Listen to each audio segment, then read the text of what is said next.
Muntik nang malunod. Alam niyo bang dahil sa trauma ni Jimmy Butler sa tubig ay muntikan niya na itong ikamatay? Akong bahala sa kwento idolo. Like and follow na rin para lagi kang updated sa bawat content ng NBA pare.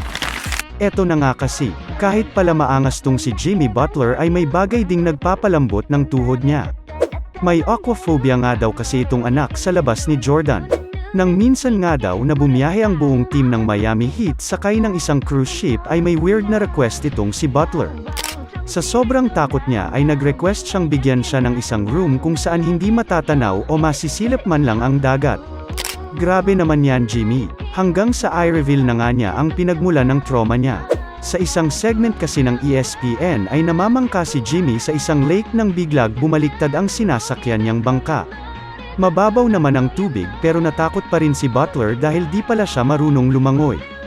Marunong ka bang lumangoy idol?